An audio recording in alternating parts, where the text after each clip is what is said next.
Grace Whitman had exactly 14 minutes to make a flight that was going to save her entire life, and she was going to miss it because of a stranger bleeding on the curb outside Terminal C. She didn't know his name yet. She didn't know that the man gripping her arm with a hand slick and dark with blood was Damian Cross, the most feared man on the East Coast, running from an ambush that had killed 2 of his own men 20 minutes earlier. She only knew that she was 3 minutes from the security line, her boarding pass already open on her phone, when a man in a torn dark coat staggered directly into her path and grabbed her wrist hard enough to bruise.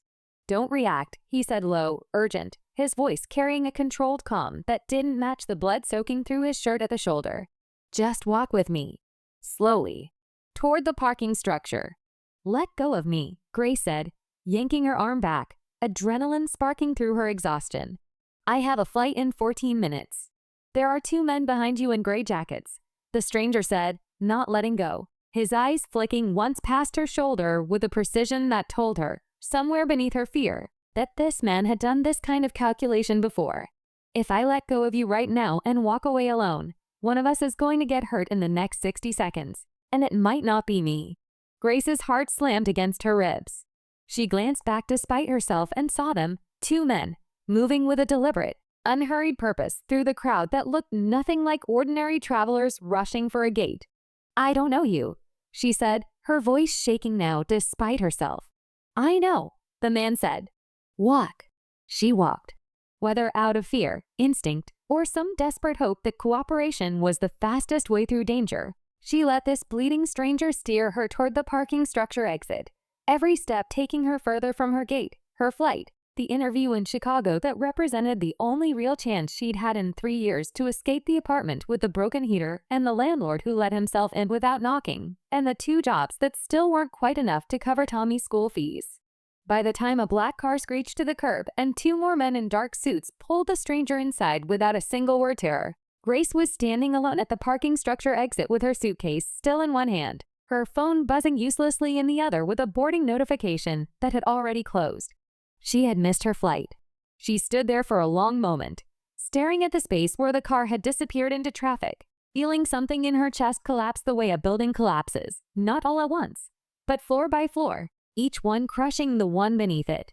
"Wait," she said to no one, to the empty space where the man had vanished. "Wait, you can't just." Nobody answered. Nobody was there to answer. She ran back to the counter anyway, breathless, desperate, explaining to an airline representative who had heard 1,000 excuses that day and believed none of them that she'd been pulled aside, that a man had grabbed her, that there'd been danger, security, please. Was there any way? There wasn't. The flight was gone. The next available seat wouldn't leave for 2 more days, well past the interview window, and even if it hadn't been, Grace didn't have the money for a second ticket. She'd spent the last of her savings on this one, certain, the way desperate people are always certain, that it would be enough. She sat down hard in one of the terminal's plastic chairs, her suitcase against her legs, and let herself cry for exactly 90 seconds, the amount of time she allowed herself for things like this. Learned the hard way over 3 years of losses too large to properly grieve and too frequent to survive if she let each one take longer than that. 90 seconds. Then she wiped her face, checked her phone for a message from her brother that hadn't come, and began wearily calculating how she was going to explain this to Tommy, to her boss, to herself. She did not know the stranger's name. She would spend the following weeks furious at a man she couldn't identify, blaming him silently for the interview she'd lost, for the fresh start that had slipped through her fingers in the space of 90 seconds outside Terminal C. She had no way of knowing, sitting alone in that terminal with her mascara ruined and her future rerouted without her permission, that somewhere above her, on a screen mounted near the gate she'd never boarded, a red banner was about to appear. Flight 227 delayed. Mechanical inspection required. It would be 3 more hours before the full story reached the news. 3 more hours before Grace, exhausted and furious, and still blaming a bleeding stranger for the worst afternoon of her life, would learn exactly how much that 90 seconds of cooperation had actually cost her, and exactly how much it might have saved. The story broke that evening, while Grace sat on the warm couch in her apartment, still in yesterday's clothes, scrolling job boards with the particular hopelessness of someone who'd already used up every favor she had left. Flight 227 emergency landing, hydraulic failure forces diversion, 3 injured, investigation underway.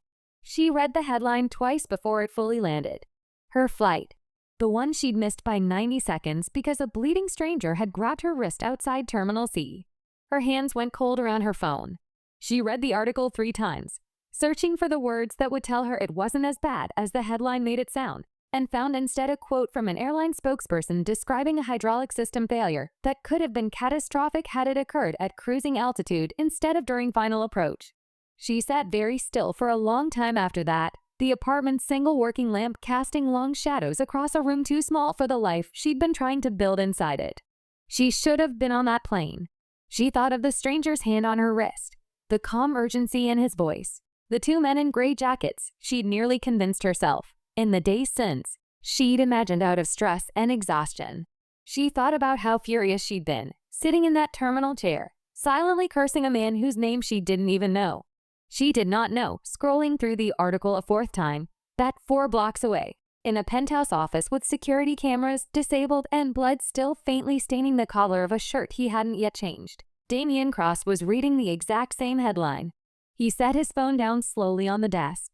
"The girl from the airport," he said quietly to Marcus, who stood near the window with his arms crossed, still tense from the ambush that had cost them 2 men, and nearly cost Damien considerably more. "Find out if she made another flight." "Boss, you got her out of the way of 2 of Ricci's shooters," Marcus said. "That's more than most people would have bothered doing in the middle of an ambush." "Find out," Damien said again, and something in his voice made Marcus simply nod and reach for his phone. It took less than an hour to learn her name.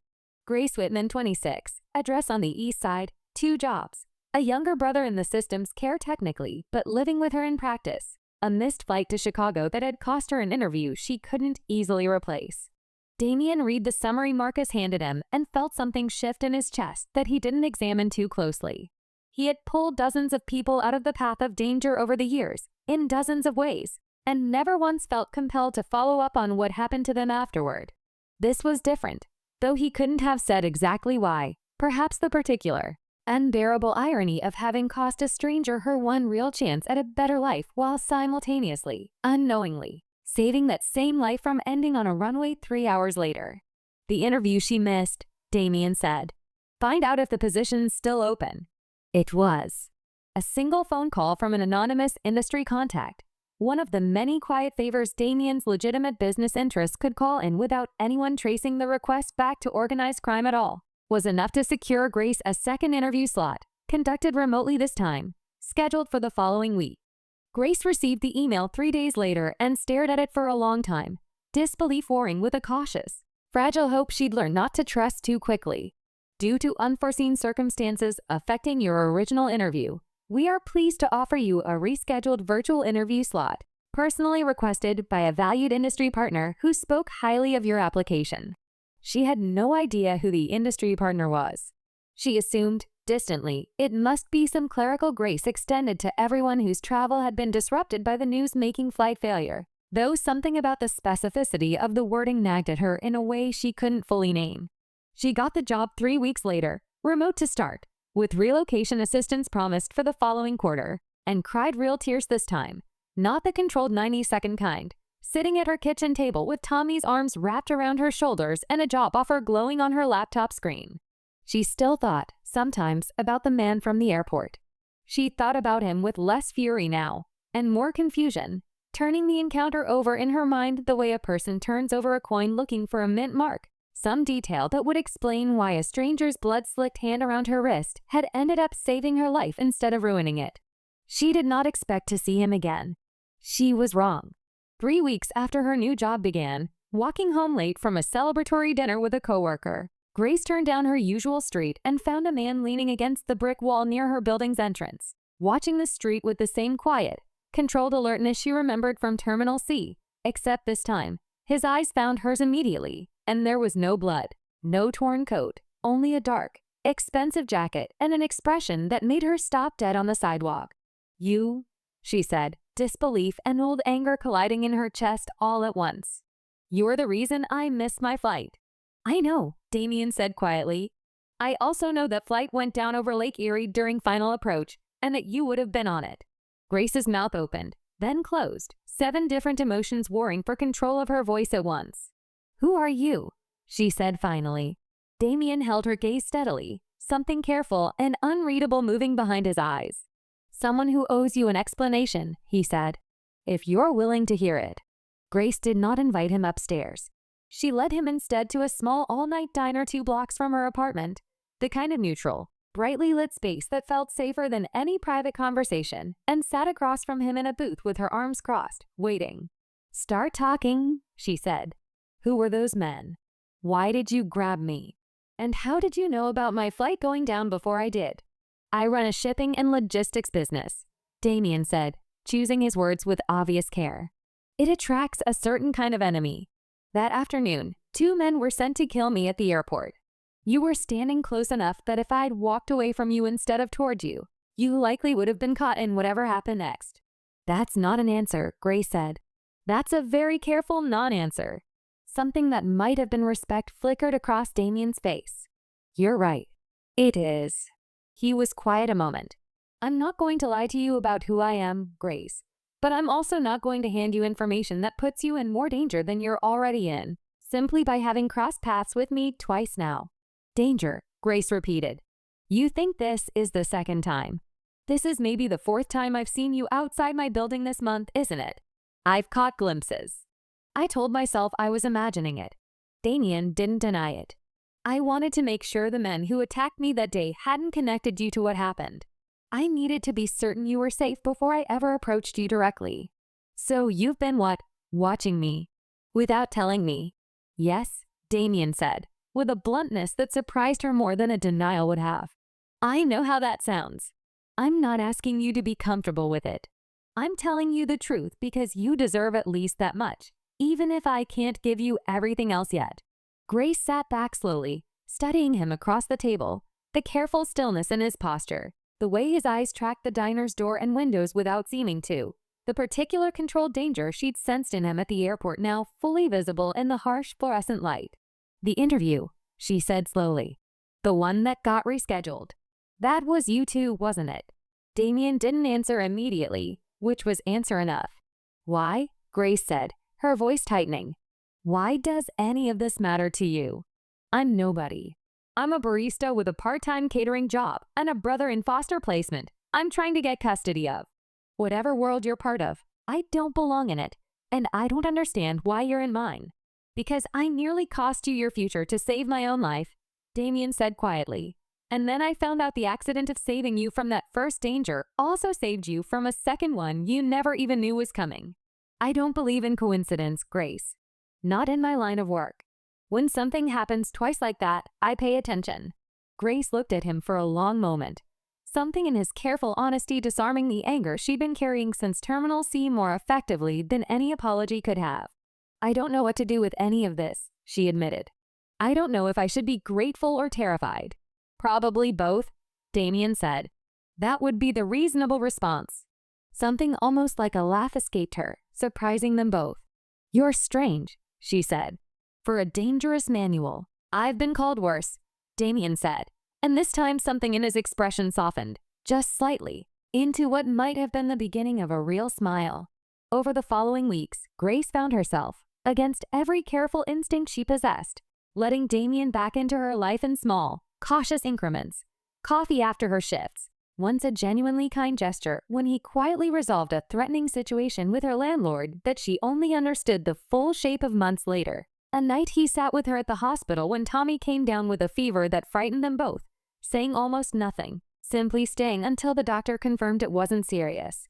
She saw pieces of him she hadn't expected, a controlled tenderness with Tommy that seemed to come from somewhere old and unhealed, a moment where he stopped, unprompted, to help an elderly woman struggling with grocery bags on the sidewalk, careful and unhurried in a way that had nothing to do with being watched or performing kindness for her benefit.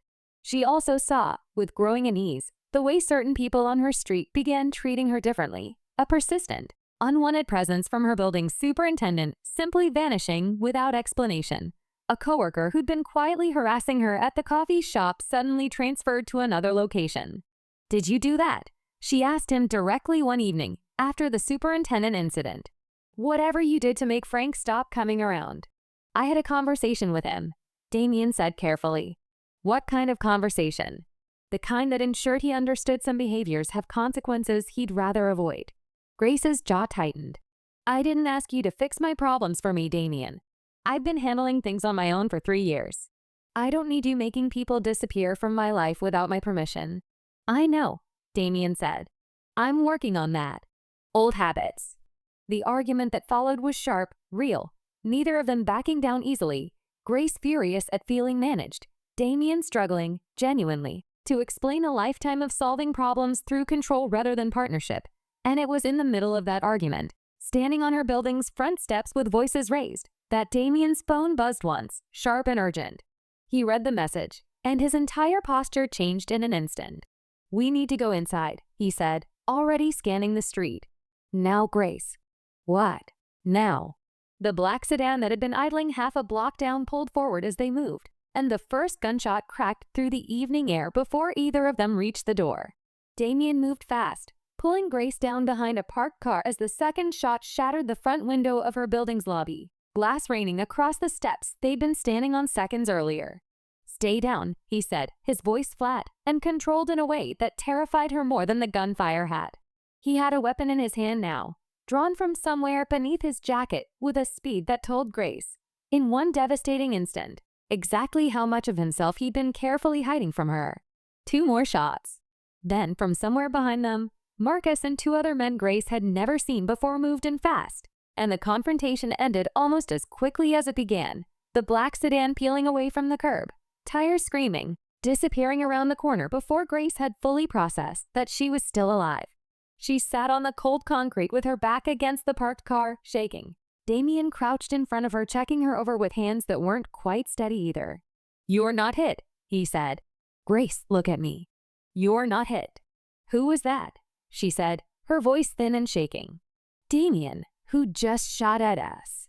He was quiet for a long moment, and in that silence, Grace understood, with a cold and sinking certainty, that the answer was about to change everything she thought she knew about the last 2 months.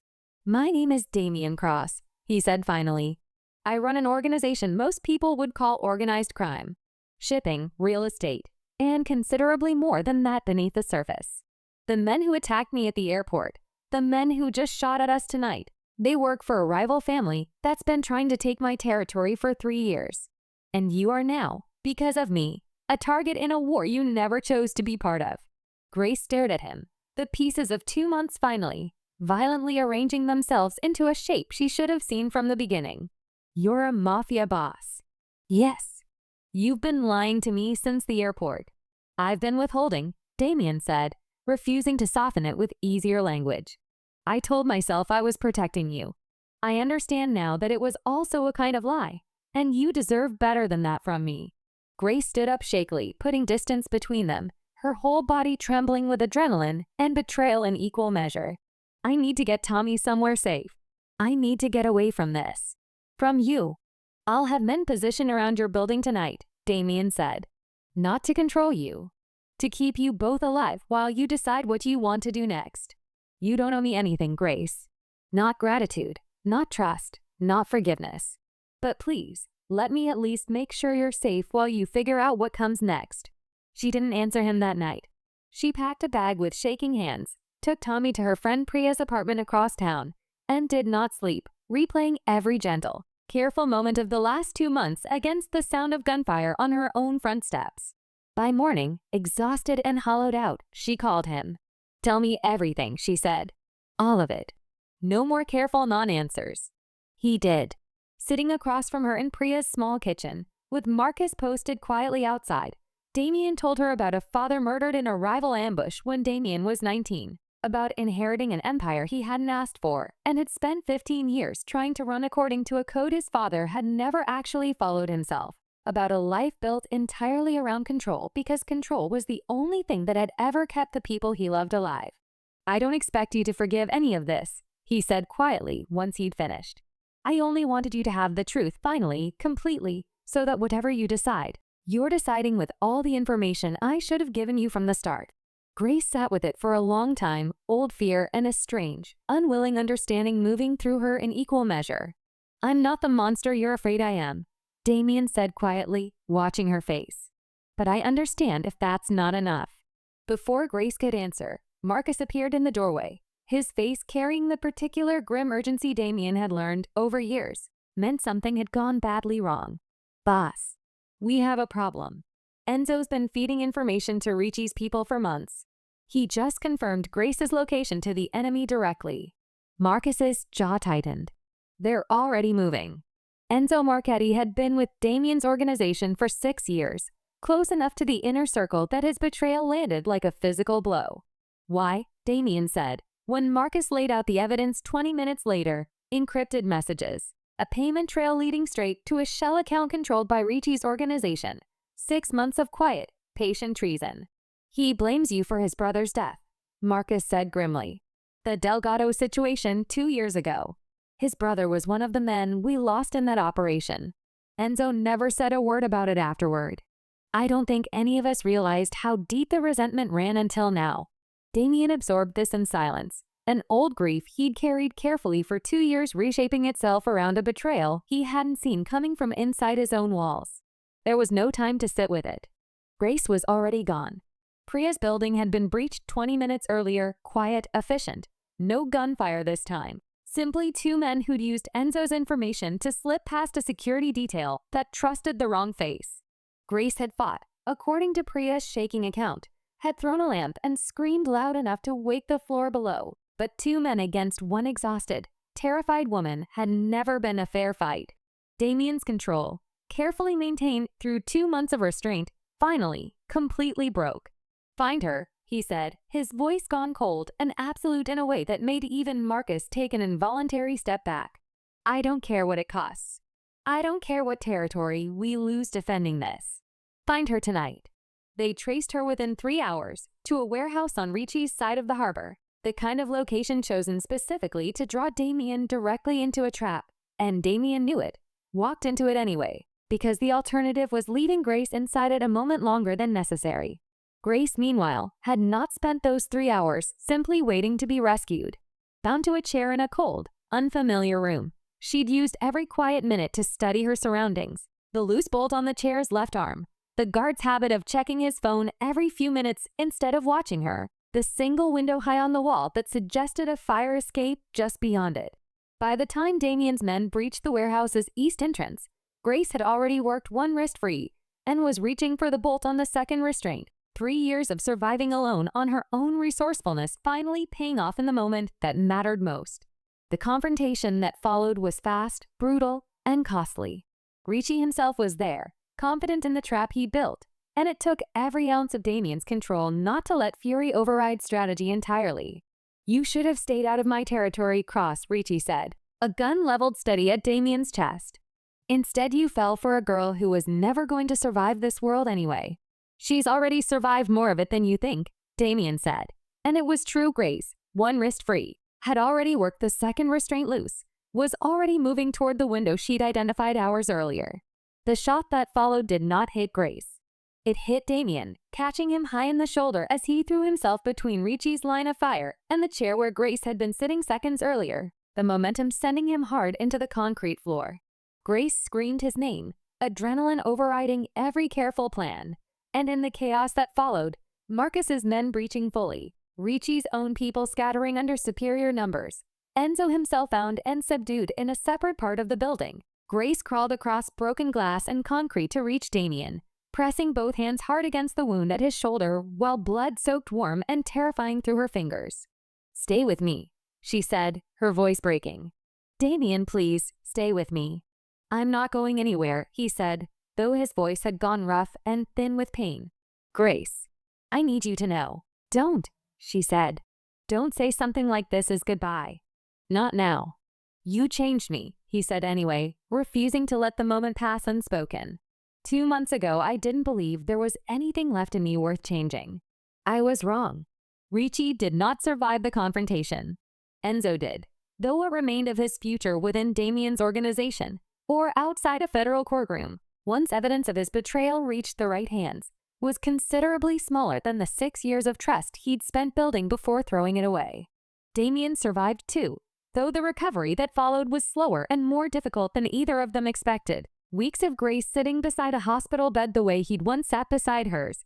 Both of them finally, fully understanding exactly what the other was willing to sacrifice. "I almost lost you," Grace said quietly, one evening in the hospital room, her hand wrapped around his. "Because of me. Because of a world one never chose to be part of." "You didn't choose it," Damien said.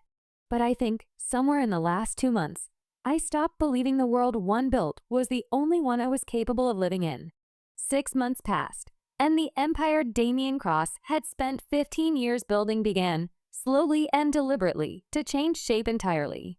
The illegal operations were dismantled first. Shipping routes were structured into legitimate freight contracts.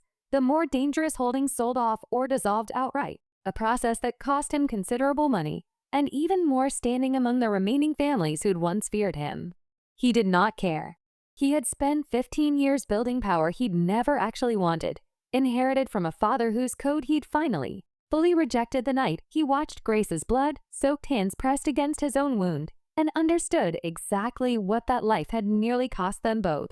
Grace kept her job, the one that had started as a remote position and had, by spring, become a full role at the company's Chicago headquarters, though she'd negotiated, carefully and firmly, to work primarily from the East Coast instead, unwilling to leave the life she and Tommy had finally, fully rebuilt.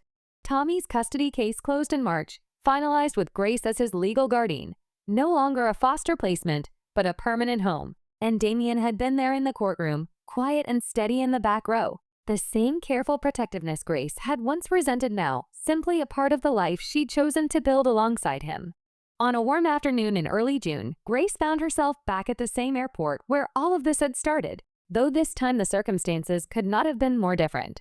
She was there to pick Damien up, not to catch a flight herself. He'd flown to Chicago for a legitimate business meeting, the kind that involved contracts and lawyers instead of shell accounts and rival families. And Grace stood at the arrival's gate with a coffee in each hand, watching the doors for his familiar figure among the crowd of ordinary travelers. When he emerged, tired from the flight but smiling in a way that had become easier and more natural over the last 6 months, Grace crossed the distance between them and handed him his coffee. And for a moment neither of them said anything at all, simply standing together in the exact terminal where a bleeding stranger had once grabbed a desperate woman's wrist and changed the entire shape of both their lives. "Do you ever think about it?" Grace said finally, nodding toward the gate where her original flight had once been scheduled to depart. "That day, how angry I was." "Every time we're here," Damien admitted. "I think about how close I came to costing you everything and how impossible it felt to imagine, standing in this exact spot with blood on my shirt, that 6 months later, I'd be standing here again waiting for you to pick me up like this is simply an ordinary life." "It is an ordinary life," Grace said, smiling. "That's the strange part. After everything, it's just ordinary. Good mornings, and Tommy's homework, and you falling asleep on the couch during movies you swore you'd stay awake for." "I like ordinary," Damien said, and meant it more completely than he'd meant almost anything in 15 years. "I spent most of my life believing ordinary wasn't available to men like me. You proved that wrong before I even understood you were doing it." He reached into his jacket then, unhurried, and drew out a small box, not dramatic, not staged for an audience, simply offered quietly in the middle of a crowded terminal the way he'd have offered anything else that mattered. "I know this isn't the most romantic place in the world," he said, "but I think it's the right one. This is where I nearly cost you everything, and where you ended up giving me a life I never thought I'd get to have. I'd like to keep having it, Grace, for as long as you'll let me." Grace looked at the ring, then at him. 6 months of fear and danger and slow, hard-won trust settling into something that finally, completely, felt like home. "Yes," she said, and the word carried none of the uncertainty that had once defined every choice in her life, only a clear, deliberate, freely made decision, standing in the exact spot where the worst day of her life had turned out to be the first day of the only one that had ever really mattered. Some journeys begin with a flight taken. Others begin with one that's missed, and sometimes, the detour a person never wanted to take turns out to be the only road that was ever going to lead them home. If this story moved you, hit like, subscribe for more emotional Mafia romance stories, and share it with someone who believes the best things in life sometimes arrive disguised as the worst. Do you believe some of life's biggest setbacks are secretly its greatest blessings?